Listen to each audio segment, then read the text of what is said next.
You're, of course, looking at the international papers. That defeat, really, of Matteo Renzi's and his decision to step down after a crushing referendum defeat, Haxi. Absolutely. Let's start with Italian left-wing daily La Repubblica.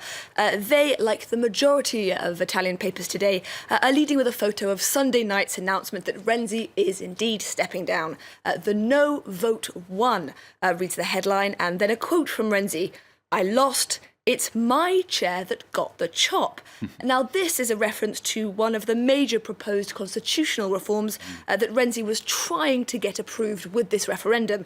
He wanted to slash the number of senators from 315 to just 100. But as he admitted on Sunday, the only one losing their seat is him. What about the more centrist papers? What are they saying? So if we take a look at la Corriere della Sera, their headline reads "L'onda del no Renzi lascia." In the face of a wave of no votes, Renzi resigns. The paper stresses the unusually high voter turnout. About 70% of eligible Italians went to the polls, with just under 60% of them rejecting Renzi's reforms. And of course, with those reforms, Renzi himself. And there's another article in this paper headlined "The Errors." It essentially argues that the main mistake Renzi made here was to hold a referendum in the first place. We read that in most major yes-no votes that have taken place recently, the people chose the opposite of what the government wanted. It cites the Brexit vote in the UK, the FARC deal in Colombia, and the migrant quota vote in Hungary, which was rendered null and void when not enough people turned out to actually vote.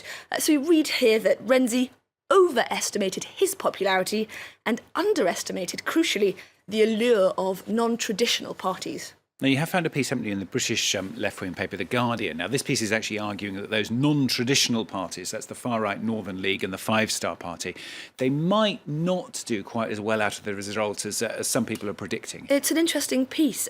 Europe's far-right is definitely celebrating this result. France's Marine Le Pen was celebrating the news that Italy has, quote, disowned the EU and Renzi.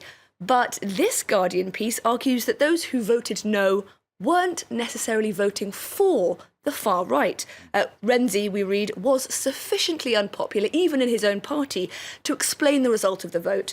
We also read that the undeniable boost to the Five Star Movement and the Northern League could solidify a historic alliance between Renzi's Democratic Party and Silvio Berlusconi's Forza Italia, thereby blocking possible gains for small anti-establishment parties. Okay, all of that to come.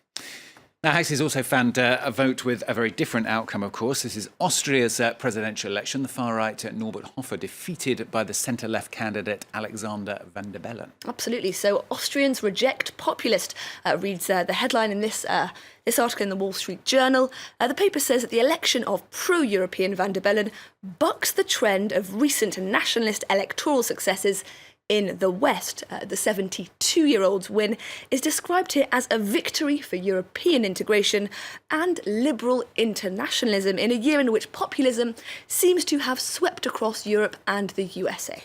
What about the Austrian press? What are they saying? So this is, of course, the only story that's really dominating the front pages of the Austrian press. But there's one word that keeps on coming up, and that word is finally. Why?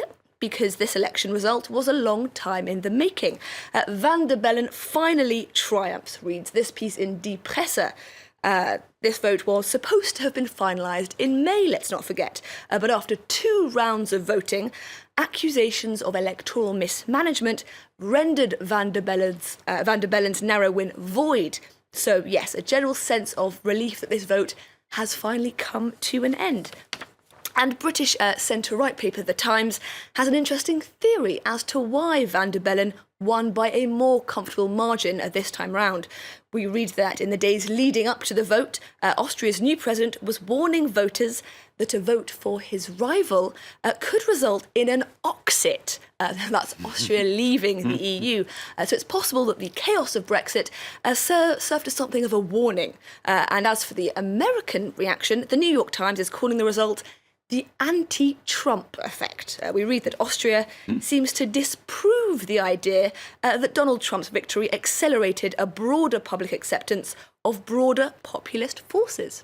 Okay, we shall see once again what happens over the next few months. Now, we're going to end with this other news out of the USA, that the Army will not grant the permit for the Dakota Access Pipeline to drill under the Missouri River. So the Washington Post is calling the decision a monumental victory for the Native American tribes and thousands of others who have flocked in recent months to protest the oil pipelines. Now, the planned crossing would pass very close to the reservation of the Standing Rock Sioux tribe, and the tribe's leaders insist that any spill could threaten the water supplies of those communities. But it doesn't necessarily end on such a positive note, this piece. It wonders if the current celebrations could be short-lived. President-elect Trump has vowed to support pipelines just like this one. And there's also the not-so-small matter of the chief executive of the pipeline company concerned having been a major contributor to Trump's election campaign.